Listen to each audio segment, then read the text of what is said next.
దగ్గరికి నాగేష్ కుమార్ గారు అంటే ఒకటి ఇక్కడ వీళ్ళిద్దరిలో ఎవరి పొత్తు తీసుకున్నా ఆ మాటకు వస్తే కాంగ్రెస్ పొత్తు తీసుకున్న కాంగ్రెస్ కానీ వామపక్షాలు కానీ వీళ్ళంతా జాతీయ స్థాయిలో ఇండియా కూటమిలో భాగస్వాములు.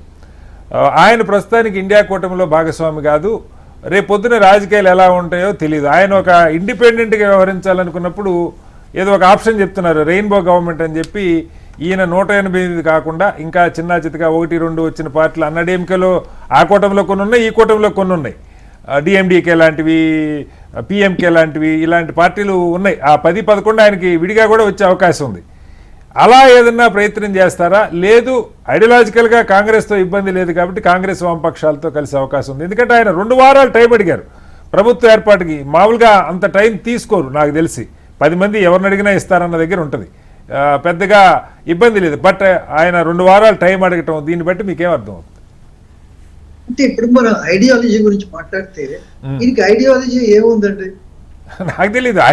ఆయన కాంగ్రెస్ కి ఐడియాలజీకి నేను దగ్గరగా ఉన్నాను అన్నట్టుగా చెప్పారు. బీజేపీకి వ్యతిరేకం అన్నారు. ఏమిటంటే ఒకటే ఐడియాలజీ డిఎంపీకి వ్యతిరేకం.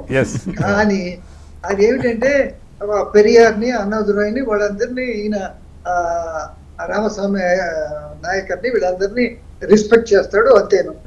ఈయన ఐడియాలజీ తెలీదు, ఈయన పాలసీ. అంటే ఆయన ఒకటి చెప్పారు సార్, అంటే పెరియారు వాళ్ళ గురించి మరీ అంత హార్డ్ కోర్ గా ఇప్పుడు ఉండాల్సిన అవసరం లేదు, కొంచెం మధ్య మార్గంగా ఉండొచ్చు అన్న వ్యాఖ్యలు 1-2 చోట్ల చేశారు. సో బట్ నేను అనుకోను ఇప్పుడు ఇంత ఒక 10 సీట్లు తక్కువ ఉన్నప్పుడు ఈ పెద్ద పార్టీలతో ఇతరత్వం చేస్తాడని నేను అనుకోవట్లేదు. ఏడీఎంకే కానీ డిఎంకేతో కానీ. డిఎంకేతో అయితే నేను అనుకున్న డిఎంకే స్టాలిన్ తన క్యాంపెయిన్ లో ఈయన బాగా హ్యూమిలేట్ చేశాడు. ఆయన ఈయనేమిటి, ఈయన గురించి మాట్లాడాలి ఏమిటి అని అసలు క్యాంపెయిన్ లో ఊసి వచ్చేవాడు కాదు. సో వాళ్ళిద్దరికి నేను అనుకోవడం ఫ్రెండ్లీ రిలేషన్షిప్ లేదు, అవుట్ సైడ్ వీళ్ళు అవుట్ సైడ్ సపోర్ట్ ఇవ్వడానికి. ఏడీఎంకే కూడా అదే పరిస్థితి.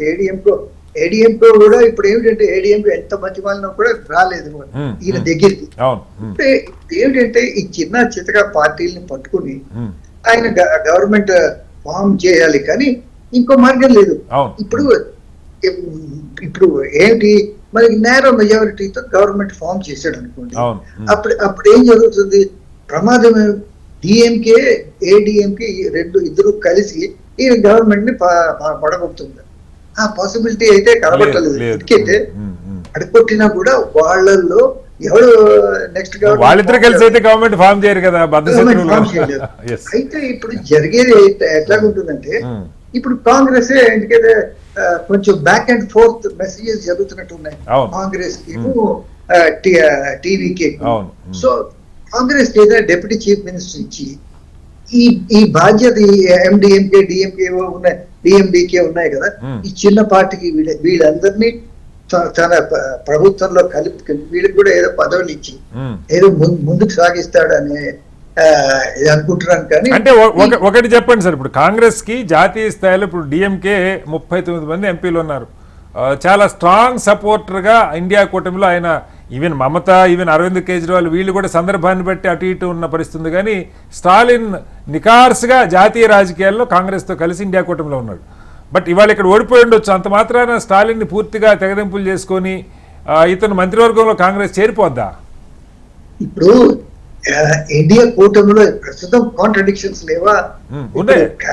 కేరళలో ఎల్డీఎఫ్ యూడీఎఫ్ ఒకరి మీద ఒకరు పోటీ చేసుకుంటున్నారు కదా.